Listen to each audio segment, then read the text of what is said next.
नमस्ते। आज के इस खास विश्लेषण में आपका स्वागत है। आज हम सीधे गोता लगाने वाले हैं गरुड़ पुराण के उन प्राचीन और सच कहूं तो काफी डरावने वर्णनों में, जो हमें बताते हैं कि मृत्यु के बाद उन आत्माओं का क्या होता है जो अपने जीवन साथी को धोखा देती हैं। तो चलिए बिना किसी देरी के शुरू करते हैं। अब सबसे पहला और सबसे अहम सवाल जो हमारे दिमाग में आता है वो ये है कि आखिर उस इंसान या उस आत्मा के साथ सच में क्या होता है जो शादी जैसे पवित्र वादे को तोड़ देती है। स्रोत इसका जो जवाब देता है ना, वो आपको हैरान कर देगा। तो इस पूरी चर्चा को हम 5 हिस्सों में समझेंगे। पहला, पवित्र वचन और आज की सच्चाई। दूसरा, मृत्यु का वो पल और 47 दिन की यात्रा। तीसरा, चित्रगुप्त का अचूक बही खाता। चौथा, नरक की भयानक सजाएं। और आखिर में पश्चाताप का मार्ग। भाग 1, पवित्र वचन बनाम आधुनिक वास्तविकता। देखिए, हमारे ग्रंथों के अनुसार विवाह सिर्फ कोई शारीरिक या कागजी रिश्ता नहीं है। ये अग्निदेव को साक्षी मानकर लिया गया पूरे 7 जन्मों का संकल्प है। लेकिन आज के समय में क्या होता है? लोग सोचते हैं कि स्मार्टफोन से चैट डिलीट कर दी या किसी छिपे हुए होटल के कमरे में मिल लिए तो किसी को क्या ही पता चलेगा। उन्हें लगता है कि वो पूरी तरह सुरक्षित हैं। लेकिन स्रोत साफ कहता है कि ये सबसे बड़ा भ्रम है। आप इंसानों की नज़रों से बच सकते हैं, लेकिन ब्रह्मांडीय न्याय से नहीं। भाग 2, मृत्यु का क्षण और 47 दिन की भयानक यात्रा। अब जरा सोचिए उस पल के बारे में जब इंसान की मृत्यु होती है और ये सारा भ्रम अचानक से टूट जाता है। यहीं से एक बहुत ही खौफनाक कर्म चक्र शुरू होता है।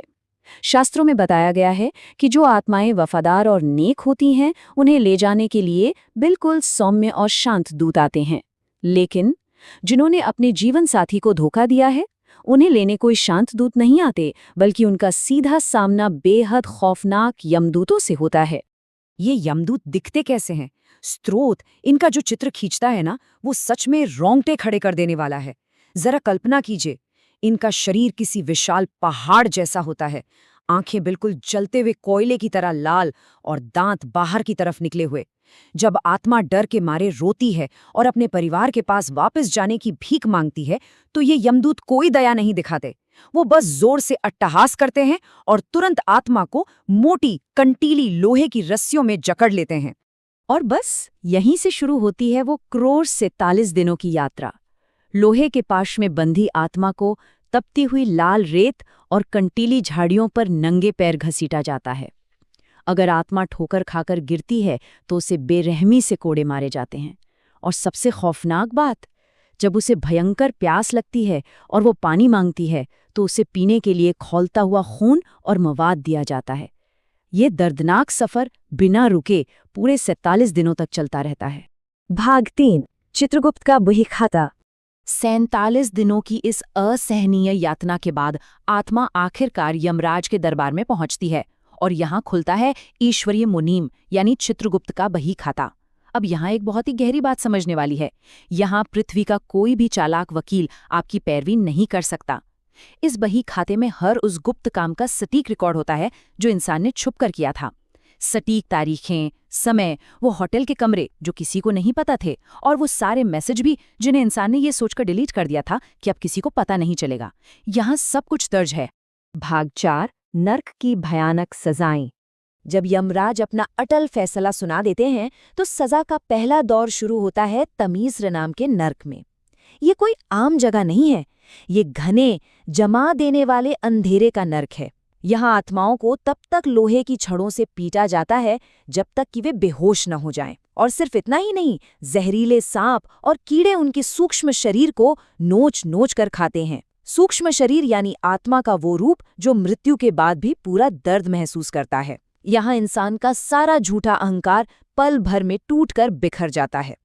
लेकिन असली यातना तो अभी बाकी है। इस खौफनाक सफर का चरम बिंदु है शालमली नरक।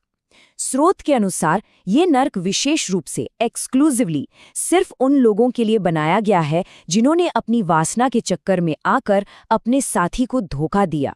जरा इसके माहौल के बारे में सोचिए। एक खौलता हुआ रेगिस्तान, आग का धधकता समंदर और बीचों बीच आसमान को छूता हुआ एक विशाल लाल गर्म लोहे का खंभा। इसी शालमली नर्क में यमदूत आत्मा को जबरदस्ती उस लाल गर्म धधकते हुए लोहे के खंभे को गले लगाने के लिए मजबूर करते हैं। आत्मा चीखती है, तड़पती है, लेकिन उसे वो खंभा पकड़ना ही पड़ता है। ये असल में उस अवैध शारीरिक सुख का एक भयानक और यातनापूर्ण विकल्प है जिसके पीछे वो इंसान अपनी जिंदगी में भाग रहा था। अब आप शायद सोच रहे होंगे कि ये सज़ा कब तक चलती है। खैर, स्रोत एक बहुत ही डराने वाली बात पर जोर देता है। ये सज़ा लगभग अनंत है। क्यों? क्योंकि आत्मा कभी मर नहीं सकती। सूक्ष्म शरीर लगातार जलता रहता है, चीखें गूंजती रहती हैं, लेकिन मौत नहीं आती। और ये सब तब तक चलता है जब तक कि धोखा खाए हुए उस बेकसूर जीवन साथी द्वारा बहाए गए एक एक आंसू का कर्म का कर्ज पूरी तरह से चुकता नहीं हो जाता। जी हाँ, एक एक आंसू का हिसाब देना पड़ता है। भाग 5 पश्चाताप का मार्ग। अब इतनी डरावनी बातें सुनने के बाद एक सवाल उठता है, क्या इससे बचने का कोई रास्ता है? तो हाँ, गरुड़ पुराण में जीवित रहते हुए अपनी गलती सुधारने का एक रास्ता भी बताया गया है, लेकिन ये बिल्कुल भी आसान नहीं है। इसके लिए 3 बहुत ही सख्त कदम उठाने होते हैं।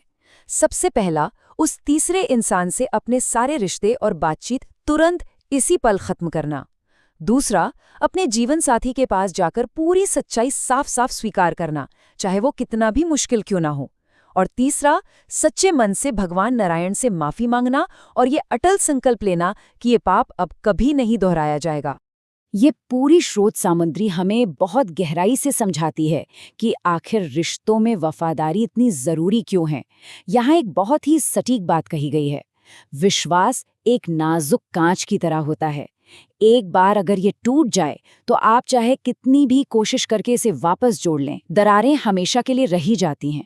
और याद रखिए, इन्हीं दरारों से वो कर्म जन्म लेते हैं जिनका भयानक परिणाम हमने अभी अभी देखा। तो आज के इस विश्लेषण को हम एक बहुत ही गहरे और सोचने पर मजबूर कर देने वाले सवाल के साथ खत्म करेंगे। हमारे कर्मों के अटल नियमों को देखते हुए खुद से ये पूछना बहुत जरूरी है, क्या किसी को धोखा देने का वो चंद पलों का झूठा रोमांच सच में उस लोहे के खंभे की अनंत आग सहने के लायक है? इस सवाल पर जरूर विचार कीजिएगा। मिलते हैं अगले विश्लेषण में।